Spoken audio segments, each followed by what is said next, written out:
శ్రీ గురుభ్యో నమః.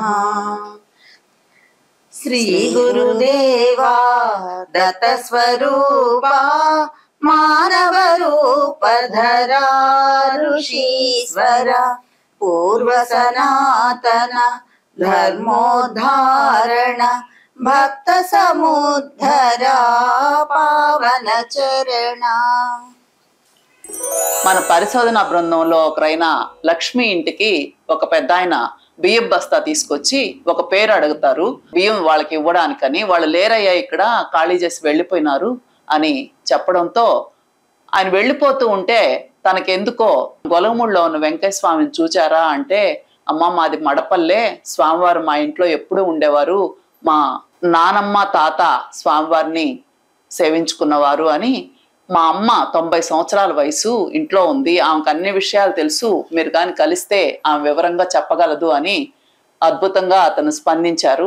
మనం వెంటనే ఆ స్వామివారి దయా కృపకు కారణమైన ఆ కుటుంబాన్ని మనం కలవడం, ఆ పెద్దామె దగ్గర ఆ సంఘటన చెప్పించుకోవడం జరిగింది. వాళ్ళు మడపల్లి నుంచి దాసరపల్లికి కాపురం మారారు అని వాళ్ళ ద్వారా తెలియటంతో ఆ దాసరపల్లిలో కూడా మనకు ఒక సంఘటన లభిస్తే దాన్ని వీళ్ళు ఆమెతో పంచుకున్నారు. ఆ వెంటనే ఆ సంఘటనలో నేనే ఆ రోజు ఉన్నాను, దానికి ప్రత్యక్ష సాక్షి నేనే అని కూడా ఇంకొక అద్భుతమైన సంఘటన కూడా వివరించారు. మనం 2016 ఫిబ్రవరి 2వ తేదీ స్వామివారి దివ్యలీలలు తెలుసుకునేందుకు దాసరపల్లికి వెళ్ళాము. ఆ రోజు మనకు అక్కడ పోలవరపు ఆదెమ్మ పరిచయం అయ్యారు. ఆమె స్వామివారు తన్నెంత అద్భుతంగా కాపాడారో కరుణించారో అని కళ్ళనీళ్ల పర్యంతమై మనకు ఒక సంఘటన వివరించారు. ఆదమ్మది దాసరపల్లె, అత్తగారిళ్ళు అమ్మగారిళ్ళు రెండు దాసరపల్లె అనమాట. ఉంది చిన్న వయసు నుంచి వీళ్ళ అత్తగారితో కూడా వాళ్ళకి పరిచయం ఉంది. ఆ విధంగా వీళ్ళ మామగారింటికి స్వామివారు రావటం కూడా ఈమెకి తెలుసు. వీళ్ళ మామయ్య స్వామి దగ్గరికి వెళ్ళినప్పుడు, అయ్యా నీ కొడుకు వివాహం చేస్తే నీ కోడలు చచ్చిపోద్ది అని స్వామివారు చెప్పారంట. అదేం స్వామి, నాకు ఒకగానొక కొడుకు, వాడికి పెళ్లి చేస్తే ఆమె చనిపోతే మా పరిస్థితి ఏంది అని అడిగితే, ఒక గండం ఉందయ్యా, సరే తేలిపోద్దులే అని స్వామివారు చెప్పడం జరిగింది. ఆ తర్వాత ఈ ఆదమ్మను వాళ్ళ కొడుక్కి చేసుకున్నారు. ఆమెకి తర్వాత 2 పిల్లలు పుట్టారు. 3వసారి గర్భం ధరించి ఉన్నప్పుడు ఊర్లో అందరూ విస్తరాకుల కోసం ఆకులు కోయడానికి ఊరి బయట మర్రి చెట్లుంటే అక్కడికి వెళ్ళారు. ఆ రోజు ఆమె ఆ చెట్టు కొమ్మల పైకెక్కి ఒక గంప నిండా ఆకులు కోసింది. ఆమెకి కళ్ళు తిరిగాయో ఏం జరిగిందో తెలియదు. కింద వరి వేసుండే పొలం ఉంటే ఆ పొలంలో పడిపోయింది ఆమె. దూరంగా స్వామివారు ఒక చెట్టు కింద గుండం వేసుకొని కూర్చుని ఉన్నారు. స్వామిని చూసి పోయి ఆమె చెట్టు ఎక్కింది. ఆ మనసులో నమస్కరించుకొని స్వామి మీ దయ అనుకునే వెళ్ళిందో ఏమో, స్వామివారి దృష్టి ఆమె మీద పడ్డట్టుంది. ఆమె ఆ రోజు ఆ విధంగా కాపాడబడ్డానికి కూడా ఇది నన్ను స్వామివారే కాపాడారు అనేది మనకు ఆమె వివరించారు.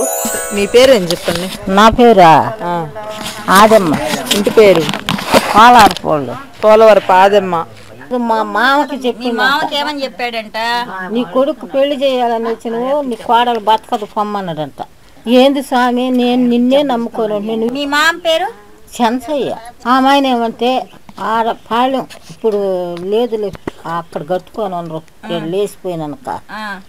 ఆమె ఆయన పాతూరు, అది పాతూరు కాడ పాతూరు దగ్గర స్వామి కూర్చొని ఉండరు, చెట్టు కిందనే ఆయన కూర్చొని. అబ్బా ఉన్నానా మహారాజు ఆమె ఆయన తాటి చెట్టు పై నుంచి గంపడాకులు ఊడికి కోసుకున్నా. 7 నెలలు నీళ్లు పోసుకొని ఉన్నా.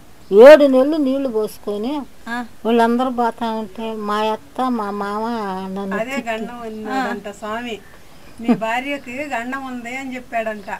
అయినా బతకద్దు పో అని చెప్పి ఆమె ఏమంటే ఆడ పడిపోయిన ఈమె పెద్ద కొడుకు, వాళ్ళిద్దరిని గన్నాను, 3వ బిడ్డను కడుపు 7వ నెల.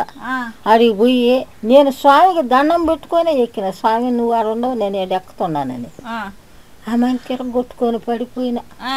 2 గంటలు నా కళ్ళే పైకి పోయి రాలా. అందరు అల్లాడుతున్నారు లేవ తీసుకోసన పెట్టి. ఆడనే ఇల్లు ఉంది. ఆ ఇంటి ఎర్రనీళ్ళు, ఎర్రగూడు, నిమ్మకాయలు ఎత్తుకొని వచ్చి కోసి తెగ్గోసి తీసి పారేసి అమ్మా అమ్మా అమ్మా అని తడుతుంది. తిట్టంటుండ దండం పెట్టుకుంటా తంటుండ అట్నే మళ్ళీ కూకున్నాను. ఆయన సాయనే దండం పెట్టుకుంటున్నా. ఆయనే నన్ను కాపాడిండు అనుకున్నా నా బుద్ధిలో నేను. ఆ సంఘటన మనము ఆ రోజు తెలుసుకున్నాం, వచ్చాము. ఇప్పుడు ఈ రోజు మనం మడపల్లిలో ఆ పొడపాటి పెంచల నాయుడు వాళ్ళ కుటుంబాన్ని కలవడానికి చేసిన ప్రయత్నంలో భాగంగా స్వామి దయతో పెంచల నాయుడు మనవడే స్వయంగా మన ఇంటికి రావటం, మాది మడపల్లె అయితే మేము ప్రస్తుతం దాసరపల్లిలో ఉంటున్నాం అని చెప్పినప్పుడు వాళ్ళ ఇంటికి వెళ్ళి ఈ విషయాన్ని వివరించినప్పుడు, అమ్మ దాసరపల్లిలో మేము ఇట్లా వచ్చినప్పుడు మాకు ఒక సంఘటన ఈ విధంగా లభించిందని మన వాళ్ళు దాసరపల్లికి సంబంధించిన ఒక లీల ఆ పెద్దామతో గుర్తు చేసుకున్నారు. ఆ వెంటనే ఏమన్నదంటే, ఆ రోజు పోయింది మేమిద్దరమేనమ్మా, ఆదమ్మ నేనేను పోయింది అని ఈ రవణమ్మ చెప్పింది. 90 సంవత్సరాలు ఆమె. ప్రతిరోజు మేము చాలా మంది వెళ్తుండే వాళ్ళమి, కానీ ఆ రోజు ఎవ్వరు రాలేదు. ఆదమ్మ గర్భంతో ఉంది, ఆ అమ్మాయి కింద కొమ్మ మీద ఉంది, నేను 2-3 కొమ్మలు పైకి ఎక్కేసి అక్కడ పోస్తున్నాను, ఏమున్నట్టుండి కిందుండే వరికాయలో పడిపోయింది. నేను గబగబా ఏడస్తా దిగొచ్చి అమ్మ ఏమైపోయిందో గర్భంతో ఉంది కదా అని పోయి దగ్గరికి పోయే కొద్దీ ఆ మెల్లగా కళ్ళు తెరిచి ఏడవద్దు నేను బాగానే ఉన్నాను, స్వామి నన్ను కాపాడాడు అని చెప్పడం జరిగింది అని. దాసరపల్లిలో ఉన్నారు మీరు? దాసరపల్లిలో భూమి పుట్ట కొనుక్కొని ఆయన ఉన్నాం. ఒక సంవత్సరాలు తీసుకున్నాం మేము. మా వాళ్ళు ఎంత చేసినా ఎక్కువ వచ్చేదిలే.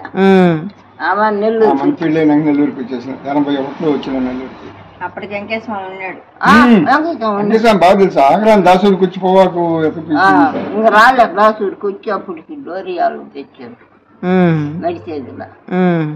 మన ఊర్లో ఒక ఆమె పడుతూ ఉంటే ఇస్తరాకులు దోర్న